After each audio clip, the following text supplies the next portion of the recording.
Hai teman-teman semuanya, kembali lagi bersama kita, Catatan Iman, di season kedua, episode keberapa, Tor? Ke-13. Yes. Wow, udah 13 episode aja ya. Nggak nyangka cepet banget ya. Gimana tentang pernikahan, kabar pernikahan lu nih, Tor? Oh, ulang lagi ya. Baik-baik. Gue rencana ini deh, minggu depan mau ke Bali. Mau honeymoon nih. Oh, Karena gue kemarin udah... nggak diajak gue. Wah, jangan dong.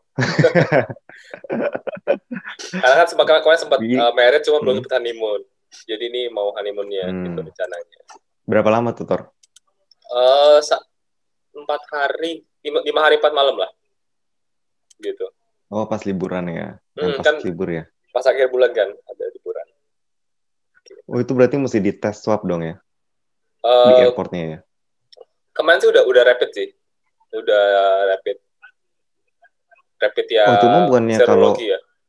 Pakai pesawat, bukannya kalau misalnya terbang tuh mesti dites lagi gitu ya? Nyampe di sana dites, terbalik lagi dites lagi gitu nggak sih? Enggak sih ya, yang penting hasil tes lu tuh punya, di tes itu 14 hari sebelum penerbangan. Oh, gitu. Jadi udah nggak usah tes lagi? Nanti kalau udah balik lagi, udah aman lah ya? Harusnya sih nggak usah ya. Cuma sih setahu gue di airport juga ada fasilitas buat pengetesan sih. Gitu. Ya udahlah, be safe ya, Tor. Oh iya, masih lama ya? Masih. Oke, jadi kita balik lagi ke topik nih. Kita hari ini mau ngebahas honeymoon lu atau mau bahas apa?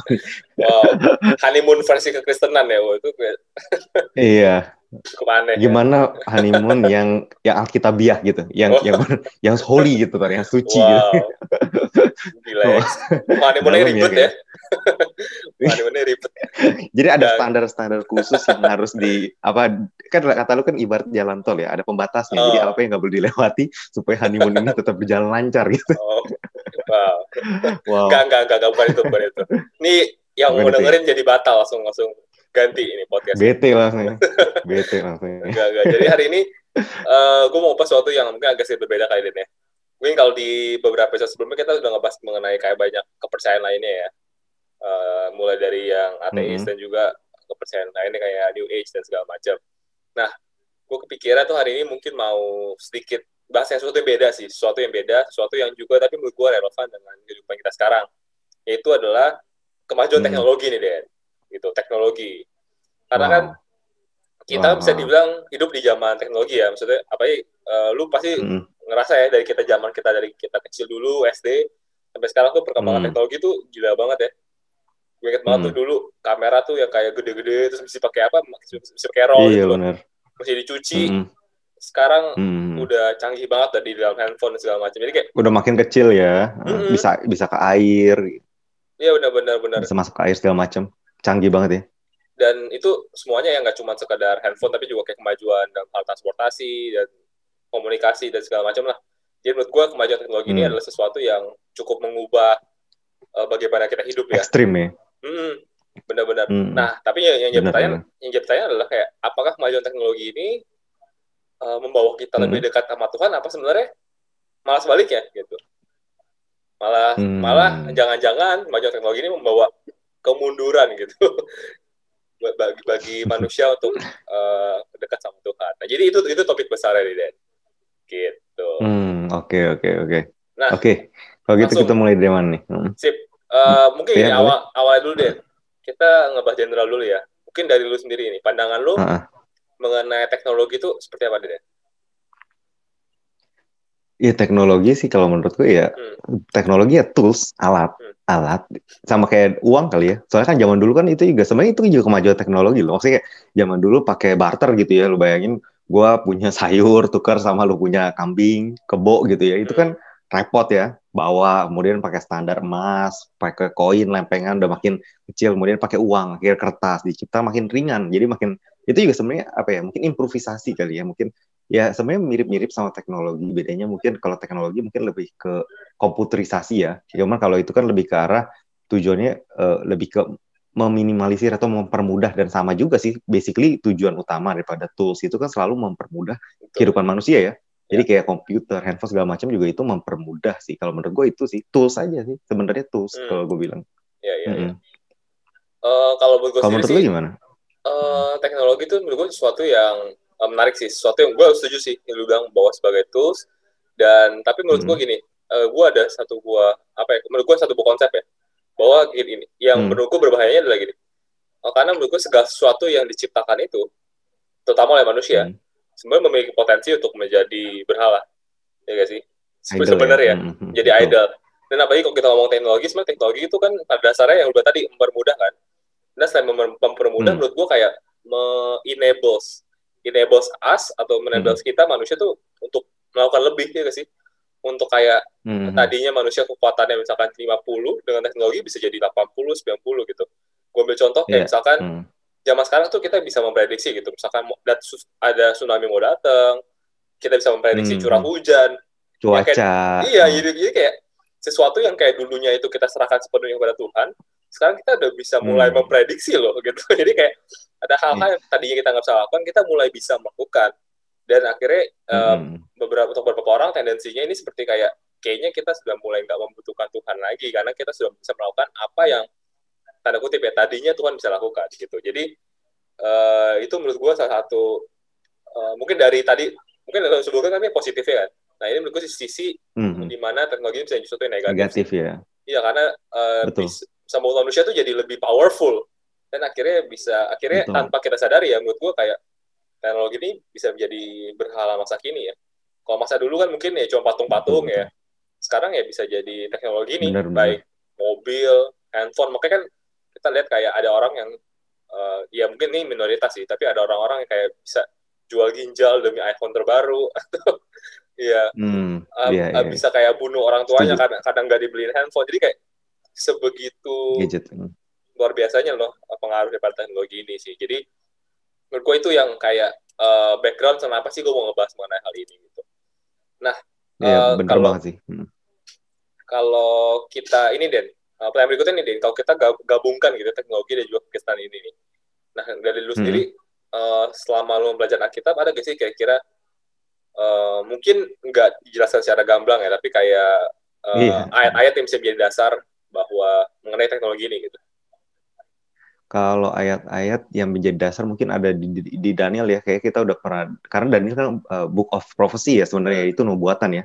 Dari zaman Daniel sampai ke Tuhan Yesus, kemudian ada 4 kingdom di situ juga, maksudnya ada beruang, ada leopard dan lain-lain gitu ya, sampai ke kingdom daripada si antikris itu, yang kalau kita lihat dari Raja Nebukadnezar punya patung itu kan sebenarnya adalah kingdom-kingdom tuh. Jadi di buku daripada Daniel itu sendiri dikatakan bahwa in the latter days atau di akhir zaman knowledge will increase gitu. Tapi tidak dikasih tahu secara gamblang apa maksudnya knowledge will increase itu maksudnya apa sih? Gimana kenapa knowledge bisa increase dan kemudian itulah juga yang gue percaya bahwa itu mengacu pada teknologi yang kenapa knowledge bisa increase ya, karena salah satunya ya kayak tadi gadget sih sebenarnya ini sangat ngebantu, karena sekarang pertukaran informasi kan gampang antar negara ya. Maksudnya jadi kayak begitu lu ada informasi baru, lu taruh di YouTube segala macam, semua orang bisa lihat. Dan ini yang membuat akhirnya kemajuan makin cepat gitu, karena gue nggak perlu melakukan kesalahan yang lu udah lakukan kan. Maksud gue tuh jadi gue bisa lihat dari lu dan gue bisa coba yang lain. Nah ini akhirnya makin cepat, dan ada beberapa juga memang yang mengacu kepada kayak misalnya ini Matius 24 yang the power of heavens will be shaken in the latter days, yang ini Tuhan Yesus ngomong, dan heavens di situ tuh dalam bahasa aslinya itu Uranus, itu kalau kita kaitkan akar katanya daripada Uranus itu adalah uranium yang mengacu pada nuklir. Nah ini teknologi dalam hal akhir zaman ya, itu nuklir akan ada. Kemudian juga kita lihat bahwa di Revelation yang paling banyak sih di Wahyu itu adalah ada mark of the beast, ini yang ditakut-takutkan semua orang. Mark of the beast ini apa? Ini udah pasti teknologi sebenarnya. Basically ini yang cuman orang berpikir bahwa itu chip kan, itu chip, dan kemudian vaksin corona dibilang ini juga mark of the beast segala macam. Jadi karena orang udah mulai takut, kita udah di zaman di mana itu mungkin, di mana chip itu mungkin untuk diimplant ke dalam tubuh manusia, karena sekarang juga udah dipelajari kan gimana caranya manusia bisa memperpanjang umurnya dengan pakai stem cells ataupun bahkan menggabungkan sel daripada bunglon ataupun hewan yang bisa menyembuhkan dirinya sendiri supaya manusia, dan akhirnya hybrid kan. Kalau kayak gitu lu baik, maksudnya lu udah masukin sel daripada hewan, dan ini yang ditakutin karena di Alkitab juga dikatakan bahwa ini akan menjadi sama dengan akhir zaman itu, sama seperti nanti sebelum kiamat itu akan kiamat bukannya dunia berakhir ya, tapi maksudnya masuk ke akhir zaman di Antikris itu juga sama seperti zaman di mana Nabi Nuh ya. Nabi Nuh itu juga hybrid tuh. Kalau kita pernah baca kisahnya, fallen angels turun dan itu juga hybrid sebenarnya. Itu juga hybrid dan sama sih. Jadi maksudnya itu yang dikhawatirkan. Dan juga kalau kita lihat lebih jelasnya mungkin selain daripada Mark of the Beast dikatakan bahwa semua orang akan menyembah image yang kemudian image itu diberikan breath ataupun ada nafas di situ, bisa hidup lah. Dan itu yang banyak orang percaya adalah itu mengacu kepada artificial intelligence gitu ya, bukannya literally, bukannya tiba-tiba kertas bisa, karena kalau kertas tiba-tiba bisa ngomong anjir takut semua orang. Nggak mungkin tiba-tiba, nggak mungkin kita bisa relate kan, maksudnya di zaman sekarang gitu. Tapi kalau itu adalah artificial intelligence atau bahkan komputer kita, kemudian kita misalnya banyak orang yang bilang bahwa apakah kita mulai worship itu bukannya menyembah tapi kita terikat gitu, apa kita udah mulai attach. Dan bahkan lebih parahnya waktu itu gue sempat baca sih ada beberapa buku ya atau artikel yang mengatakan bahwa Alkitab itu sebenarnya memprediksi kayak rapture ya kan, kalau kita pikir rapture itu kita ke surga ya, kalau mereka enggak, dia bilang bahwa rapture itu artinya adalah kita sampai di titik di mana manusia nanti bisa mengupload otak kita di cloud. Jadi otak kita nih, jadi mereka nggak percaya ada hati kan. Mereka bilang bahwa ketika kita bisa upload otak kita, apapun yang gue bisa download lu punya, lu bisa download gue punya, ditaruh di cloud, maka kita nggak bisa mati gitu. Jadi kayak ini adalah konsep-konsep yang wah gila. Itu yang cukup menggetarkan. Itu rapture di atas kan. Oh iya, maksudnya dia berusaha mengaitkan apa yang ada di Alkitab itu dengan teknologi. Dan bahkan waktu itu kita juga pernah bahas bahwa segala sesuatu yang terjadi di Wahyu itu kan mostly harusnya terjadi di bumi gitu loh. Bayangin kalau Elon Musk berhasil membawa kita ke Mars ya, pindah semua, batal dong. Ini mempengaruhi kepercayaan semua orang loh. Ini semua profesi jadi pindah gitu ke Mars. Terus klik nggak sih, maksud gue tuh kayak oke, ini berubah semua jadinya. Nah itu sih maksud gue tuh kayak ya itu rapture diubah jadi oke, berarti otak lo bisa di-upload ke cloud, itu rapture. Waduh, ini udah mulai kayak udah mulai mengacu kepada hal-hal yang lain daripada yang dimaksudkan di Alkitab gitu. Jadi ya tapi kalau kita balik ke konteks di mana lu bilang teknologi, ya teknologi itu udah ada diprediksi mostly di Wahyu. Dan maksud gue mungkin nggak secara gamblang, tapi contohnya yang paling jelas adalah dikatakan di Wahyu, gue lupa 11 ya, yang kalau lu ingat ada 2 witness yang di Yerusalem yang dia akan yang waktu itu gue pernah bilang dia adalah Elisa dan Musa mostly, karena Elisa nggak pernah mati, dia langsung di rapture dan dia belum pernah turun lagi. Dan satu lagi Musa, karena Musa itu sempat iblis mau ambil mayatnya. Nah, jadi ada 2, yang satu memiliki kemampuan untuk memanggil hujan, mengendalikan hujan, yang satu lagi punya kemampuan untuk mengubah air jadi darah. Ini adalah pelayanan daripada Elisa dan Musa kan pada di perjanjian lama. Dan dikatakan bahwa mereka akan mati oleh the beast itu. The beast ini nggak tahu siapa, apakah raja antikris atau siapapun, dia akan mati dan selama 3,5 hari semua orang, all tribes, semua orang di dunia ini, literally semua orang akan melihat dia. Nah, gimana caranya semua orang bisa melihat kalau bukan dari TV? Iya nggak sih, maksud gue tuh ini nggak memungkinkan di zaman dulu sebelum ada TV dan internet. Tapi ini memungkinkan di zaman sekarang ketika ada TV dan internet, karena lu bisa nonton itu dari HP kan. Lu nggak perlu kesana lagi gitu. Tapi kalau konteksnya dibilang semua orang dari berbagai suku, bangsa, negara dan tribe suku itu bisa melihat dia. Ini udah pasti teknologi. Ini udah mustahil ini. Karena nggak muat. Lu bayangin kalau semua orang masuk ke Yerusalem nggak bisa ngeliat juga karena nggak muat kan. Tapi kalau di TV semua orang muat loh. Dari TV aja kan bisa lihat. Nah itu yang gue percaya sih. Itu yang paling jelas lah. Kalau menurut lu gimana? Mungkin kalau menurut gue sih, gue tidak sedalam lo ya. Mengenai Alkitabnya. Cuma sih yang gue percaya ya itu sih yang di Kejadian 1 ayat 27 sih, di mana kan disebutkan bahwa manusia kan diciptakan segambar dan serupa dengan Tuhan ya. Otomatis termasuk dalam hal sisi kemampuan untuk meng-create sebenarnya. Jadi bagaimana Tuhan bisa punya kemampuan meng-create, itu juga ya manusia juga memiliki kekuatan tersebut, walaupun mungkin tidak sebesar kekuatan Tuhan ya. Tapi itu menurut gue sesuatu yang perlu kita sama-sama pelajari secara bijak sih, bahwa kayak setelah manusia diciptakan, akhirnya manusia tergoda dan juga jatuh kan, gitu. Jadi kayak jangan sampai kita juga menciptakan sebuah teknologi dan nantinya teknologi itu akhirnya malah membawa kita semakin jatuh lagi sebenarnya. Jadi itu sih, itulah topik-topik yang sebenarnya yang akan kita bahas berikutnya. Nah, ini Dan, bisa mengenai teknologi nih, kan ini banyak orang pro kontra ya. Jadi kayak sama orang Kristen lah ya. Kan di satu sisi kayak terlebih di zaman pandemi gini, teknologi itu benar-benar menjadi angin segar lah ya bagi Kristenan, karena ibadah bisa online, komsel bisa online, terus kayak persepuluhan persembahan bisa online. Jadi kayak sangat akhirnya teknologi ini bisa membawa gereja tuh menjadi relevan dan juga menjadi accessible lah bagi jemaat-jemaatnya di tengah kondisi pandemi ini nggak boleh ngumpul.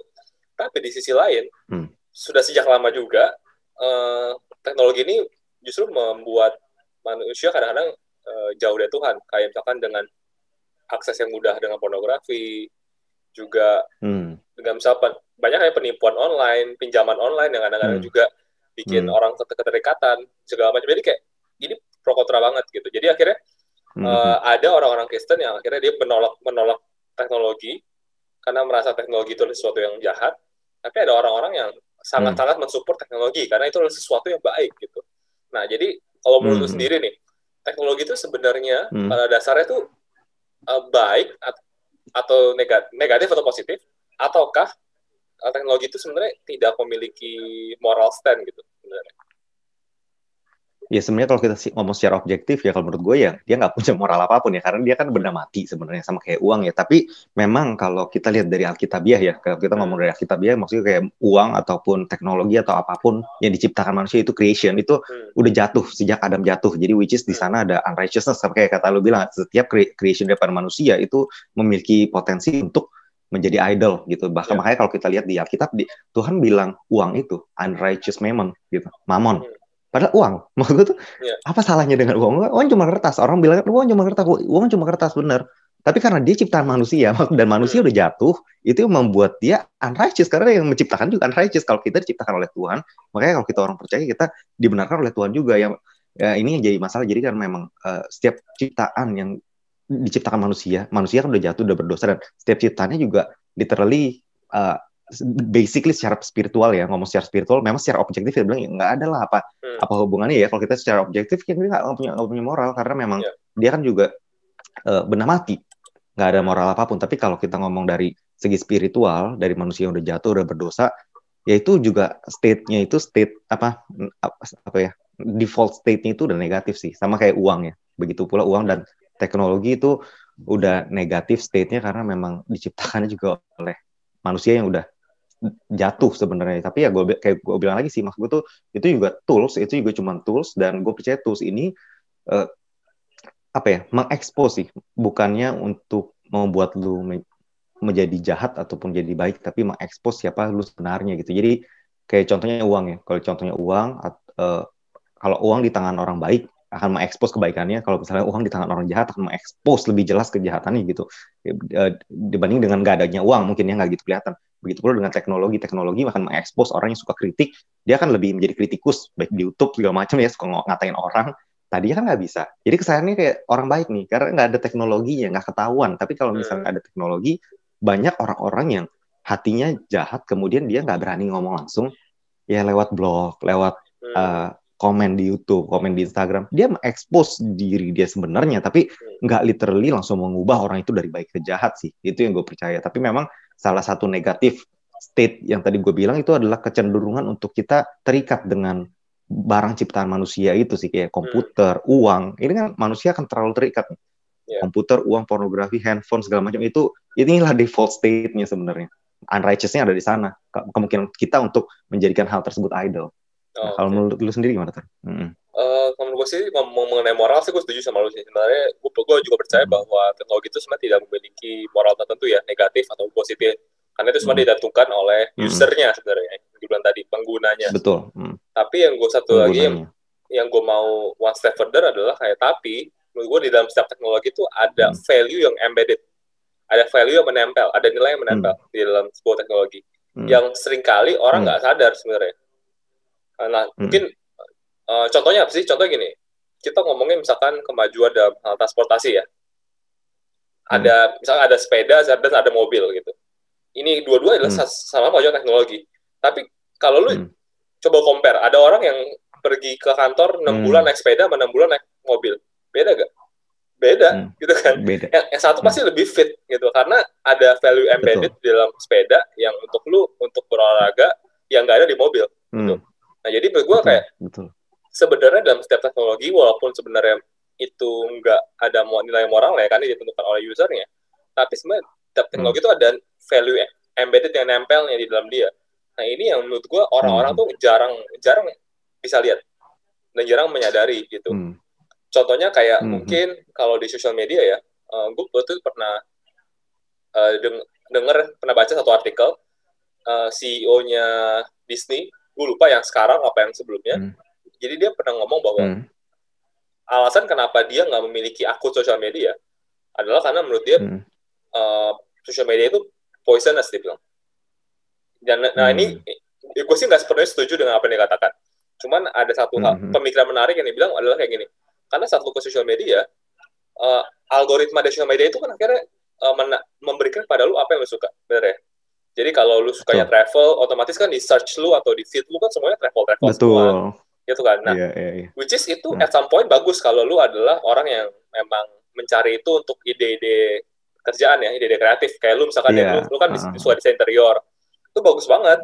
Tiap hari lu dapat asupan desain-desain yang buat kreatif. Ya, inspirasi. Iya. Betul. Tapi masalahnya kan sebenarnya mayoritas orang nggak menggunakan itu untuk itu. Mayoritas orang kan menggunakannya untuk ya bersosial gitu, which is jadinya adalah misalkan ada orang yang edik gitu ya ngeliatnya cewek-cewek cantik, yang di feed-nya cewek-cewek cantik dan seksi yang muncul kan. Otomatis akan susah nih buat dia untuk keluar daripada misalkan keterikatannya dengan wanita gitu ya. Atau enggak misalkan ada orang yang suka lihat apa ya orang-orang jalan-jalan gitu. Akhirnya feed-nya itu semua, akhirnya kadang-kadang membuatnya jadi iri dan comparison gitu. Nah ini yang kadang-kadang jadi poisonous gitu. Bahkan kayak ada misalkan kita ambil contoh ekstrimnya ya, ada orang-orang yang misalkan yang punya ide-ide radikal gitu mengenai terorisme gitu.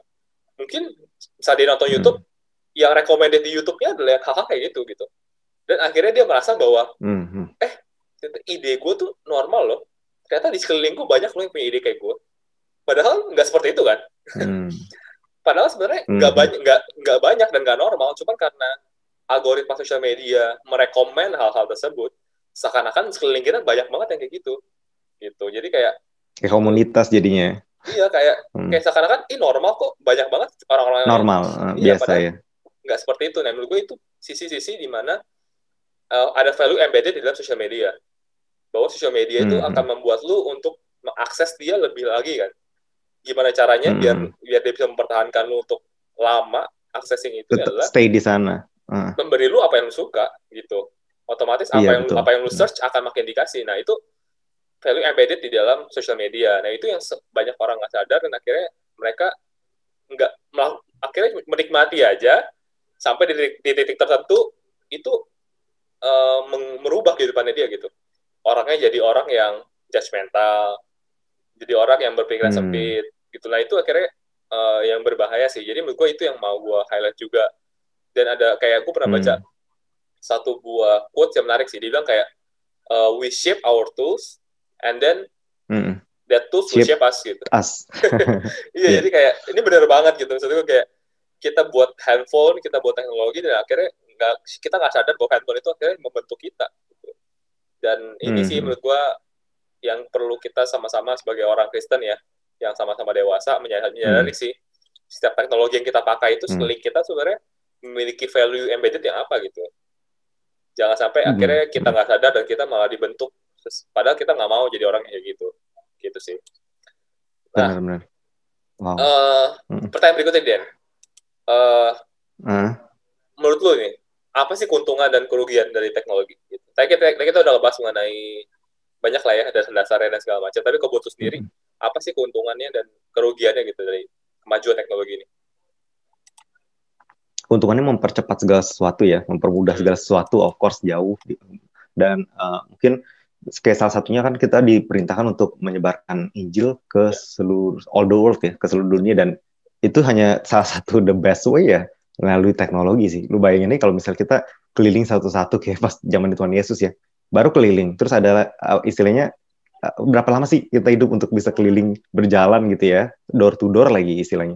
Makanya teknologi ini ngebantu banget, baik dari mobil, pesawat, terus teknologi di berbagai bidang lah ya, akomodasi, kemudian gadget, teknologi digital gitu segala macam, ini juga membantu kita mengakses informasi juga jadi lebih luas sih. Jadi itu positif banget ya, itu positifnya. Negatifnya adalah karena banyak juga jadinya false prophets, maksudnya false teaching ini juga yang cepet banget merebaknya. Salah satunya kan kayak kita udah sempat bahas itu The Secret ya. The Secret yang ngambil apa poin-poin daripada Alkitab, boom, langsung dia menjadi the most influential person in the world loh. Maksudnya gila, hanya dengan literally satu doang produknya dan langsung booming gitu. Maksudnya jadi amazing banget. Tapi amazing dalam hal negatif, negatifnya adalah karena negatif in a way ya. Jadi kalau kita ngomong The Secret negatif, dia nggak totally wicked sih. Dia nggak totally suruh ngajarin lu untuk ngebunuh segala macam. Tapi dia jahatnya dia adalah dia menjadikan semua orang berpikir bahwa mereka adalah Tuhan. Nah ini yang kalau menurut gua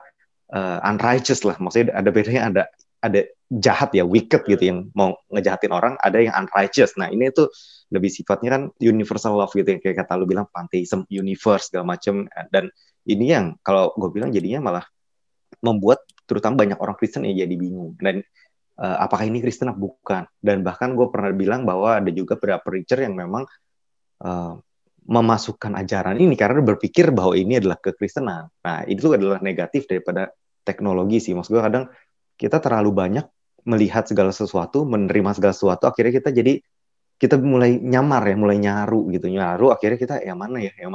Kristen yang asli yang mana ya? Ya waktu itu kan lu pernah pas komsel ya, lu pernah bawa yang Finding Jesus ya, maksudnya Yesusnya ada banyak gitu. Maksudnya gambar Yesusnya ada banyak. Yesus mana gitu. Nah, karena kadang itu sih teknologi, karena informasi gampang banget diakses, akhirnya kita bingung yang benar yang mana nih. Itu pertama. Kedua, yang jelek daripada teknologi terutama informasi adalah yang menurut gue ya, kita kayak kalau tadi lu bahas dari algoritma, kalau gue akan bahas daripada sebenarnya ini loh, ini kan teknologi baik Facebook, YouTube ataupun apapun itu ada yang pemilik kan, ada pemilik si Mark Zuckerberg ataupun yang pemilik Google ataupun YouTube. Kita berpikir bahwa kita mengetahui informasi yang sebenarnya, tapi sebenarnya kalau menurut gue adalah kita mengetahui informasi yang mereka mau kita ketahui. Jadi mereka, kalau video-video yang mereka nggak mau pendengarnya tahu, jadi mereka akan blok ataupun mereka akan hilangin reach-nya. Algoritmanya, mereka bisa aja ngeblok hal itu kok. Maksudnya algoritmanya udah sebegitu canggih sampai dia bisa nge-track. Kalau dia misalnya, let's say kalau politik, gue mau majuin Trump ataupun gue mau majuin Biden, dia akan nge-approach ke lu untuk orang-orang yang suka politik, kebaikan daripada si Biden dan kejelekan daripada si Trump misalnya. Terus ada yang orang yang upload video tentang si Trump nih pernah ngelakuin apa aja, itu akan di-delete, di-block ataupun nggak boleh pakai ads segala macam. Nah ini yang sebenarnya jadi tech tyrant, maksudnya kayak jadinya sama kayak sistem antikris juga ujungnya, karena manusia kita lupa bahwa ini bukan cuma tools, tapi di tools itu ada orang yang mengendalikan tools itu. Nah ini orang inilah yang jadi tech tyrant, ya, jadi tirani di mana dia yang ngebatasin apa aja yang dia mau kita lihat. Kalau tadi lu ngomong soal algoritma, kalau sekarang gue ngomong lebih besarnya adalah dia yang mengatur opini gitu. Dia mengatur opini masyarakat. Itulah media semuanya sebenarnya dari zaman TV. Cuma karena orang lebih banyak di YouTube daripada di TV, jadi terpusat gitu. Jadi terpusat dan akhirnya kita nggak nonton dari yang lain. Akhirnya ya tergantung si bosnya aja nih. Gue mau bikin opini masyarakat kayak A, B, C. Dia tinggal force algoritmanya untuk mempush video-video yang dia mau kita lihat. Kita akan punya opini langsung sesuai dengan apa yang dia mau literally. Jadi inilah negatifnya. Jadi itu dia yang gue bilang bahwa tools tersebut ada yang miliki, dan ini yang sistem antikris ini yang ada di sana gitu. Maksudnya karena yang punya itu adalah pemilik tunggal kan, seorang company, bukannya puluhan orang ataupun kayak ada evangelis, kemudian ada muslim segala macam. Jadi kita kan bukan kayak gini gitu. Kan jadi nggak ada keadilan di sini sebenarnya, karena kalau gue jadi bos juga, gue mau opini orang Kristen semua yang benar, gue bikin aja force orang, maksudnya di YouTube semuanya yang kekristenan, ya bisa aja gitu, kita nggak tahu gitu. Nah itu dia sih maksud gue tuh yang bukan cuma ngomong algoritma, tapi ngomong dari tech tyrant itu sendiri yang mungkin negatif ya. Itu kerugian daripada teknologi sih kalau gue bilang. Kalau menurut lu gimana, Tor? Menurut gue sih, kalau gue setuju sih beberapa poin yang lu sampaikan, dan menurut gue kayak lucunya adalah menurut gue saat gue berpikir mengenai hal ini, kayak setiap keuntungan dari teknologi itu at the same time juga membawa kerugian. Jadi kayak menariknya itu sih, jadi kayak nggak ada sesuatu yang benar-benar membawa keuntungan. Jadi kayak setiap satu, jadi kayak benar-benar kayak contoh lu bilang tadi mengenai akses informasi ya. Berapa orang tuh sekarang tuh begitu mudahnya ya nyari informasi. Makanya kan generasi milenial tuh bisa dibilang generasi yang bisa dibilang paling pinter kali ya, karena mereka tuh cepat bisa. Mereka mau apapun tinggal cari di YouTube tutorialnya. Mereka mau belajar apa tinggal Google. Kayak apapun yang mereka mau, mereka bisa dapetin gitu. Tapi At the same time, hal ini tuh bisa membuat orang tuh jadinya sangat-sangat suka dengan kepraktisan, gitu. Benar-benar orangnya tuh nggak mau repot, orangnya tuh nggak mau cinta proses, dan akhirnya ya itu, dan akhirnya jadi orang yang judgmental karena cepat kan. Jadi dia menilai sesuatu tuh juga secara cepat dan maunya juga cepat. Jadi akhirnya ciptakan generasi yang akhirnya menilai orang juga cepat, instan. Maunya juga segala sesuatu itu cepat gitu. Kalau nggak works, coba yang lain. Nggak works, coba yang lain. Jadi akhirnya lucunya itu jadi satu hal itu positif, tapi sisi lain juga membawa dampak yang negatif gitu. Negatif. Iya. Dan juga kayak contohnya menurut gue kayak social media ya, kita ngomong positifnya adalah bisa membuat kita jadi punya virtual identity gitu, which is good ya. Sebenarnya kayak bisa membuat orang jadi membrandingkan diri dia dengan lebih baik gitu ya, mengadvertise diri dia dan segala macam. Tapi at the same time juga akhirnya bisa ngebuat orang tuh jadi yang kayak bilang tadi gitu, punya identitas virtual di mana di aslinya dia nggak berani, tapi di internetnya bisa sok jago banget nih. Iya. Makanya kan lagi ngetren kan sekarang tuh itu Den, apa SJW, tau gak? Nggak tahu. Apa tuh SJW itu sebetulnya Social Justice Warrior. Jadi, ini tuh orang-orang yang mungkin anak-anak internet lah ya, orang-orang yang dia banyak dapat informasi di internet dan dia punya jiwa sosial, dan akhirnya dia sangat-sangat di internet tuh sangat-sangat ini banget di internet atau enggak di kayak di grup WhatsApp-nya atau di mananya di komunitas itu sangat-sangat vokal gitu. Kita harus menentang ini A B C D E F G gitu. Cuman actionnya sebenarnya nggak ada gitu. Sebenarnya kalau ditanya action apa yang lo lakuin di kehidupan nyata tuh sebenarnya mungkin minim banget, tapi di virtual tuh sangat-sangat ini banget vokal lah. Ya. Iya, tuh jadi ngoceh kayak doang ya. Jadi kayak fenomenanya ada lagi berkembang tuh SJW gitu. Jadi kayak dan ini juga menurut gue salah satu hal yang jadi bisa menjadi positif dan negatif. Dan menurut gue yang nggak kalah mengganggu dan sebenarnya yang juga positif banget sebenarnya adalah ini sih, kemajuan teknologi terutama internet itu bisa membawa kita untuk punya konektivitas yang sangat-sangat luar biasa gitu. Istilahnya kita bisa menghubungi siapapun dimanapun dan kapanpun kita mau. Betul. Gitu. Jadi bayangin kita bisa telepon dia, kita bisa call dia. Jadi kayak nggak ada lagi kayak jarak gitu antara kita gitu. Misalnya lu sama keluarga lu, batasan. Iya beda negara pun kontak ya mudah banget. Dan ya positifnya harus ya itu hubungan antar keluarga tetap terjaga ya walaupun dimanapun kita berada. Cuman ya di satu sisi ya itu bisa membawa dampak negatif juga gitu. Dampak negatifnya ya kita easily distracted gitu. Istilahnya tadinya yang teknologi itu menghubungkan orang yang jauh justru bisa menjauhkan orang yang dekat gitu. Bayangin kayak setuju. Di dalam satu keluarga bukan lagi makan malam keluarga, tiba-tiba yang anaknya main handphone, yang bapaknya teleponan. Lucu kan? Betul. Makanya maksud gue itu yang akhirnya orang nggak sadari value embedded di dalamnya sih yang gue bilang tadi. Jadi kayak itu jadi gue menarik ngebahas mengenai kelebihan dan keunggulan daripada teknologi karena satu sisi bisa menjawab dua hal sekaligus gitu. Jadi kayak bener juga sih. Benar-benar butuh kebijaksanaan banget sih buat ngebuat menggunakannya. Which is ini yang membuat gue ini dan kita ke pertanyaan terakhir nih. Pertanyaan terakhir tuh kayak menurut lu ya. Kita udah ngebahas banyak kan mengenai kayak teknologi ini bisa berdampak positif dan negatif dan segala macam. Nah, menurut lu gimana caranya kita sebagai orang Kristen bisa beroperasi atau bisa mengoptimalkan hal positifnya aja gitu, tanpa ke hal-hal yang negatif? Nah, kalau menurut gue sih balik lagi ke kita harus tahu purpose-nya, gitu, why-nya, kenapa kita pakai tools tersebut. Kayak misalnya kan sebenarnya orang Kristen cukup menjadi orang pertama yang beradaptasi kok ke setiap teknologi yang ada ya. Kayak waktu itu gue udah pernah bilang juga bahwa hospital itu pertama kali yang pembangun Kristen pembangun hospital itu di zaman abad keempat tuh sebenarnya orang Kristen duluan. Jadi orang Kristen dulu memang yang cukup berperan lah dalam teknologi, cukup cepat beradaptasi. Salah satunya kayak musik, kayak kita pernah bahas juga soal Hillsong segala macam, gimana Planetshakers. Ini juga cara-cara kemajuan ya, baik kemajuan melalui teknologi, musik, uang ataupun apapun itu. Kristen itu selalu mau cepat beradaptasi karena memang tugas kita kan adalah untuk menyebarkan Injil ke seluruh bumi, bangsa, melalui apapun kan, maksudnya melalui musik, melalui preaching, melalui virtual apapun itu pelayanan, nggak cuma harus misionaris ataupun door to door. Ya. Nah, tapi di satu sisi ya kita juga harus tahu tujuan utamanya itu apa sih?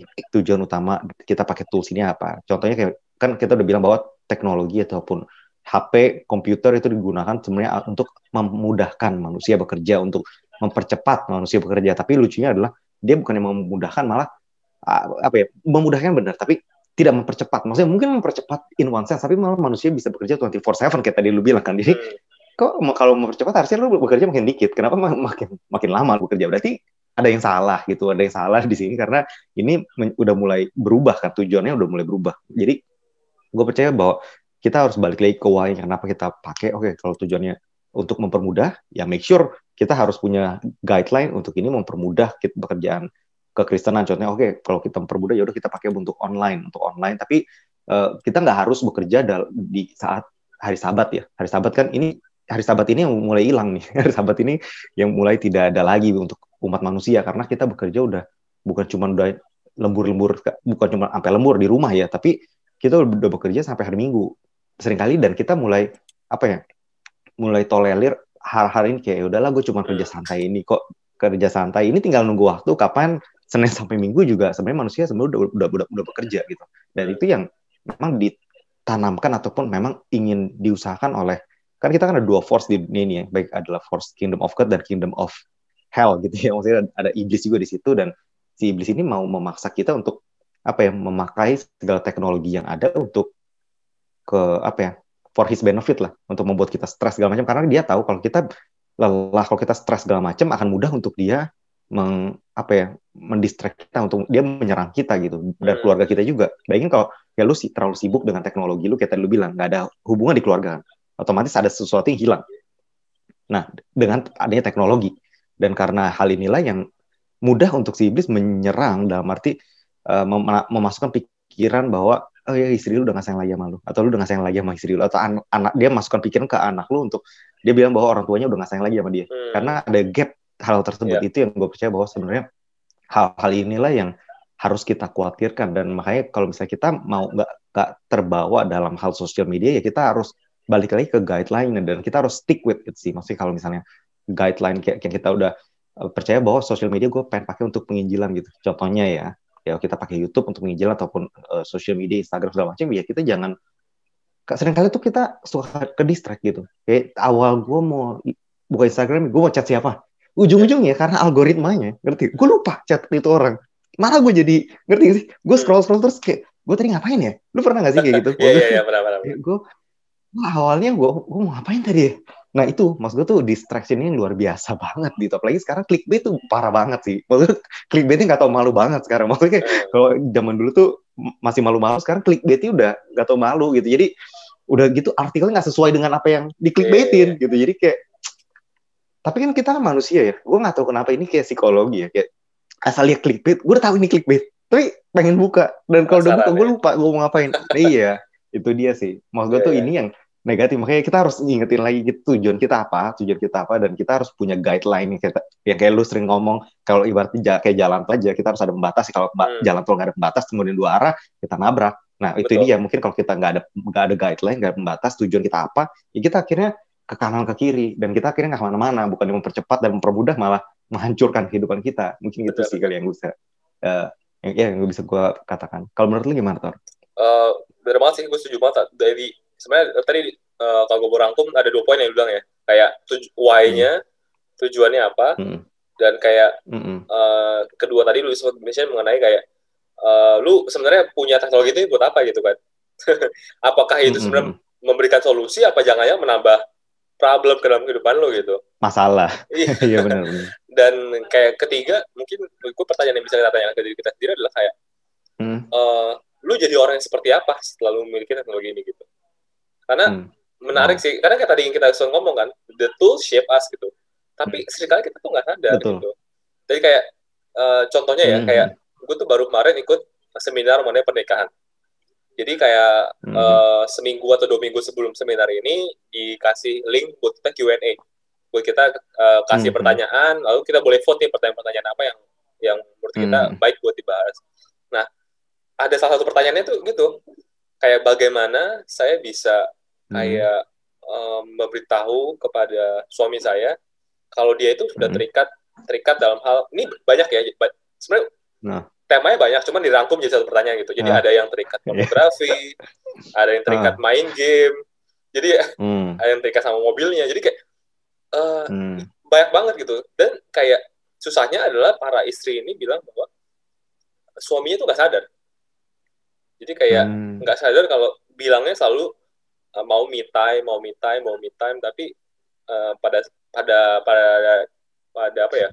Pada kenyataannya kayak lu tadi menimbulkan gap tuh akhirnya gitu. Dan gue kayak ini orang-orang sering nggak sadar. Jadi menurut gue kayak sebagai orang Kristen yang dewasa kita coba untuk melihat sendiri sih kayak bagaimana teknologi itu udah ngebentuk kita gitu.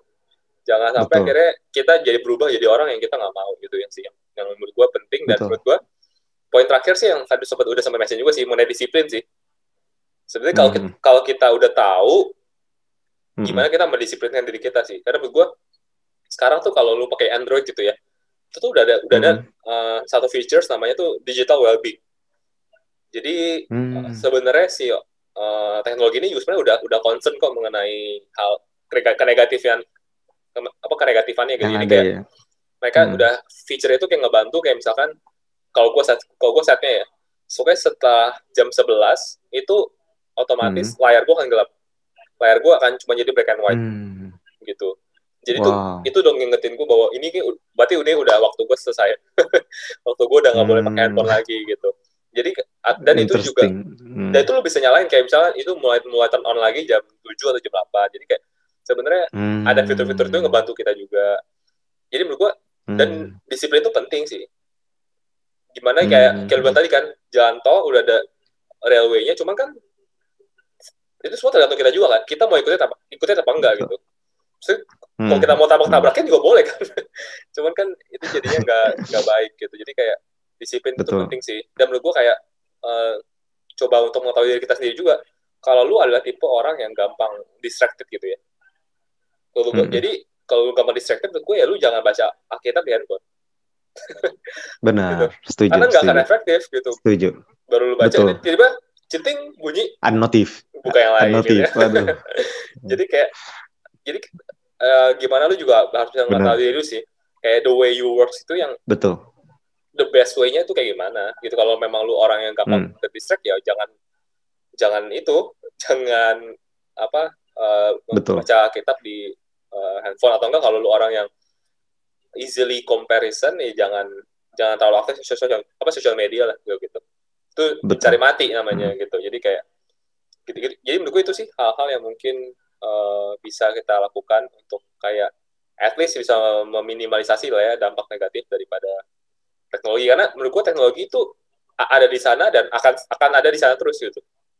Jadi menghindari hal itu nggak mungkin, bukanlah suatu pilihan sih menurut gue. Jadi kayak gimana kita beradaptasi dengan hal itu aja sebenarnya sekarang. Dan tidak mengikatkan diri kali ya. Jadi kita seringkali kalau udah punya sosial media kayak kata lu, kita punya virtual identity. Orang yang penakut jadi berani berkoar-koar di sosial media. Apalagi lebih parahnya maksudnya kayak sekarang kita mengaitkan kesuksesan kita dengan beberapa banyak sih orang yang like foto kita ataupun mungkin follow kita, ataupun kayak lu ngerasa hebat gitu ketika lu udah punya banyak follow, padahal itu bukan lu aja gitu. Lu kalau mereka tahu lu mungkin ngerti nggak? Maksudnya mereka hanya tahu lu di sosial media, mereka bukan tahu lu. Itu it's not real you gitu. Kecuali kalau memang beda cerita kalau memang that's real you dan orang memang udah bersahabat dengan lu, that's real life lah ya. Maksudnya awalnya kan sebenarnya Facebook kayak gitu ya. Kita berteman, kemudian biar bisa connect. Tapi end up sekarang malah jadi terutama sejak perpindahan ke Instagram ini mulai ajang-ajang cari jati diri gitu. Jadi mulai saling jadi comparison dan competition-nya lebih gila banget. Jadi ini sih maksudnya jati diri kita jadi udah mulai tidak diterapkan daripada apa yang Tuhan katakan lagi ya, tapi mungkin apa yang orang katakan. Dan lebih parahnya lagi karena yang orang katakan itu kan opini dan itu pun di sosial media itu juga not real gitu. Ini yang lebih parah sih kalau menurut gue. Yes, setuju banget. Oke, dan terakhir ada yang mau tambahin nggak? Kalau gue sih kayaknya udah, mungkin tadi gue udah ngomong juga sih, maksudnya kayak yang penting kita gimana caranya kita bisa mengadaptasi diri kita dengan teknologi yang ada, dan balik lagi ke why-nya kenapa kita pakai teknologi itu, bener banget kayak kata lu ngomong, ketahuilah diri lu, itu juga karena di Alkitab gitu, know yourself gitu, kayak kita harus tahu diri kita, kelemahan kita juga apa, kelebihan kita apa, dan make sure kalau kita tidak mencobai diri kita sendiri ya ketika kita masuk ke teknologi. Contohnya kalau misalnya lu lemah dengan wanita ya lu jangan dengan sengaja masuk ke teknologi untuk mencari hal itu, karena algoritma akan memforce lu untuk stay lebih lama dan lu akan terikatan di situ. Begitu pula dengan kalau lu kayak tipe gue orang yang gampang distracted. That's why gue juga beli Alkitab yang benar-benar yang zaman dulu, maksudnya yang buku gitu, bukannya yang gue nonton, karena gue orang gampang distracted, apalagi ada clickbait kan, notif, bla bla bla, aduh, kayak nggak, kalau gue nggak klik tuh ya, gue pernah nggak klik, tapi nggak damai gue. Iya, jadi kayak gue baca ini tadi nyampe profil mana gitu, tadi gimana itu, jadi gue klik ya udah lagi, kayak maksudnya ngerti ya sih, jadi pengen buru-buru selesai deh nih Alkitab gitu, jadi udah ada kepikiran. Nah maksudnya tuh untuk orang-orang kayak gue ya, mendingan pakai aja buku asli gitu. Terus notifnya gue matiin, gue mute aja udah. Jadi nggak, karena seringkali kayak WhatsApp ting kayak ting. Kalau nggak dilihat kayak siapa ya.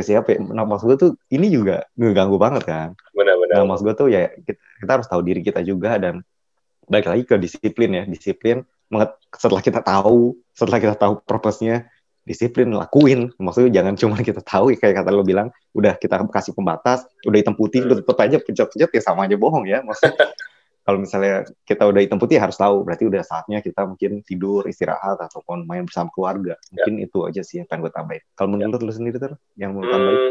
Nggak ada sih, menurut gue apa yang sampaikan sudah merangkum itu semua sih. Jadi kita tutup saja episode kali ini. So thank you banget buat teman-teman yang udah dengerin. Semoga episode kali ini bisa memberkati kalian semua. Dan kalau kalian punya topik-topik lain yang bisa direkomendasikan ke kita ya, untuk kita bahas ke depannya, bisa langsung aja direct message di Instagram kita di catatanima.id, atau di Instagram gue di @victordetya, atau lu di mana, Den? Di @denis.johan, atau bisa juga di YouTube channel Prisa Iman ya, Tor? Yes, kalau kalian ada orang-orang visual bisa lihat dari situ. Gitu. Oke, mantap. Sekian dulu buat episode kali ini. See you in another episode. Stay safe and God bless.